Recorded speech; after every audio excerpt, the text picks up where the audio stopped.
किया है पाकिस्तान तहरीक इंसाफ से हुमायूं मेमन साहब ने। बहुत शुक्रिया हुमायूं साहब, आपने वक्त निकाला। मुझे ये बताइएगा कि ये जो एक आपने ग्रैंड अलायंस बनाने के लिए कोशिश और काविश की थी, और फिर हम देख रहे हैं कि मौलाना फजल रहमान साहब एक अलग ग्रैंड अलायंस अपोजिशन का बनाने जा रहे हैं, जिसमें दीगर पार्टीज तो हैं लेकिन पाकिस्तान तहरीक इंसाफ की नुमाइंदगी नहीं है। आप लोगों की बात नहीं हुई उनसे? बिस्मिल्लाहिर्रहमानिर्रहीम, इय्याका नअबुदु व इय्याका नस्तईन। देखिए, मुझे इसके बारे में ज़्यादा इल्म नहीं है, क्योंकि ना तो मैं कोर कमेटी का मेंबर हूँ और ना मैं उस कमेटी का मेंबर हूँ जो ये डायलॉग कर रहे थे। तो I wouldn't know the answer, to be very honest. आपकी इंटरनल पॉलिटिक्स की अगर बात करें, पहले उमर अयूब साहब और अब ये खबर सामने आई है कि आपके जो रुकन कौमी असम्बली है जुनेद अकबर साहब, वो भी मायूस होकर जो उन्होंने पार्टी की जो कोर कमेटी है उससे वो इस्तीफा दे दिया। ये लोग बागी क्यों हो रहे हैं विद इन द पार्टी? देखिए, मैं ये समझता हूँ ये बागी नहीं हो रहे। मैं ये समझता हूँ कि इनमें मिसअंडरस्टैंडिंग्स जन्म ले रही हैं, और उसकी बहुत वजूहात भी हो सकती हैं। उसमें वजूहात ये हो सकती है कि कोई क्रिएट कर रहा है, उसकी वजूहात ये भी हो सकती है कि फॉर एग्जांपल ज़्यादातर लोग ये कहते हैं कि जी हमें खान साहब से मिलने नहीं देते। तो वहाँ पे मेरा ये ख्याल होगा, जो इस वक्त करंट लीडरशिप है उनको ये चाहिए कि वो किसी तरीके से ऐसा स्केड्यूल करें कि हर सूबे में से 2-2, 3-3, 4-4 लोग नए लोग हर दफा इमरान खान से जाके मिले। और आपको ये साहब का भी बयान है कि पार्टी में कुछ ऐसे लोग हैं जिन्होंने पार्टी हाईजैक की हुई है। उन्होंने तो खैर उसको चूहे से तशबीह दी है। आप समझते हैं कि वाकई पार्टी इज हाईजैक्ड? देखिए, इससे ये है कि पार्टी को बहुत सारे लोगों ने बहुत सारे टाइम पे हाईजैक करने की कोशिश की है, लेकिन ये पार्टी इतनी रेजिलिएंट है और उसकी वजह ये है कि नहीं, मतलब आप मिसाल देना कि ये बिफोर 9th में हाईजैक हुई है, आफ्टर 9th में हाईजैक हुई है। देखिए, पार्टी हाईजैक हुई थी 30 अक्टूबर 2011 के बाद हाईजैक होना शुरू हो गई। अच्छा, ठीक है।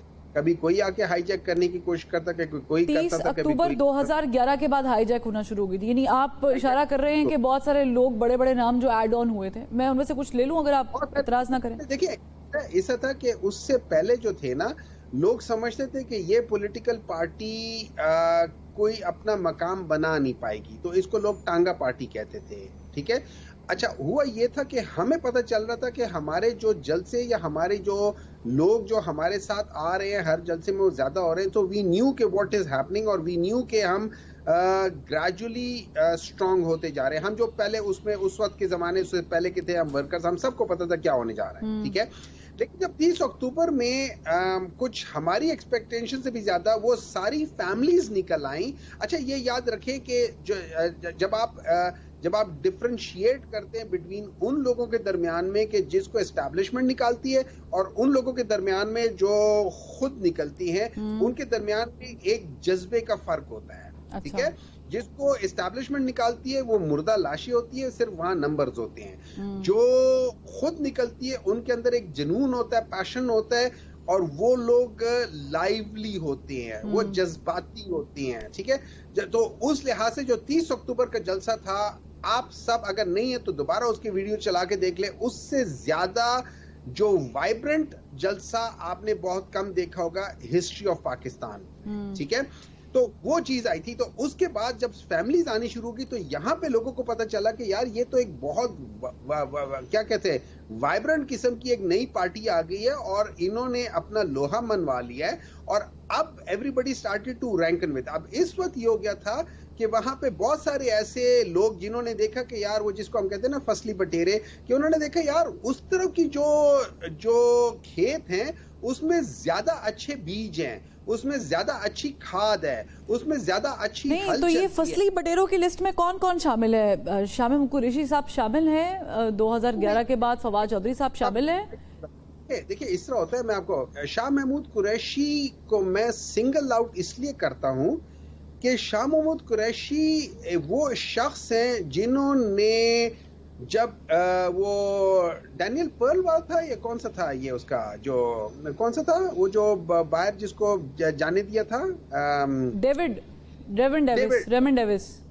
रेमन डेविस वाला जो था ना वाकया, उसमें उन्होंने he was the foreign minister और उसमें एहतजाजन उन्होंने उस सब चीजों को छोड़ दिया था, रिजाइन कर दिया था। तो he resign from power and then he was there. अब उस जगह पे ऑब्वियसली वो जो एक पॉलिटिकल एक्यूमेन होता है उसको एक जगह की तलाश होती है, जबकि बाकी लोग ठीक है। लेकिन अभी अगर आज मैं आपको आज के से जो है वो रिलेट करूं तो आज पार्टी हाईजैक्ड है या ऑन मेरिट लोग हैं?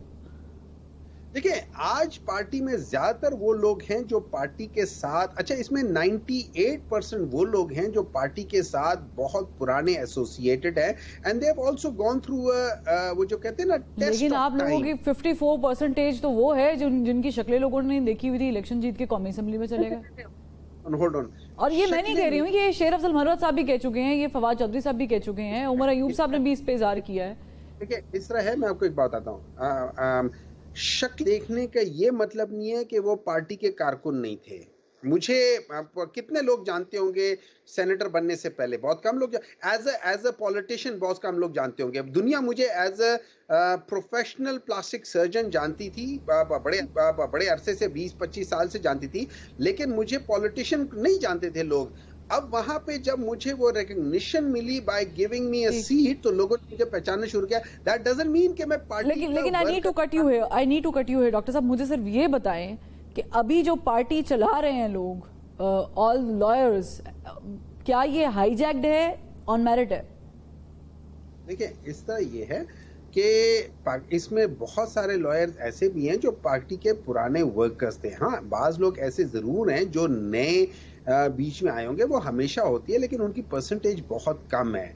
मैं ये समझता हूँ कि इसमें चंद एक लोग ऐसे हैं जो नए हैं और यही बात चीजें कंफ्यूजन क्रिएट करती हैं, ठीक है।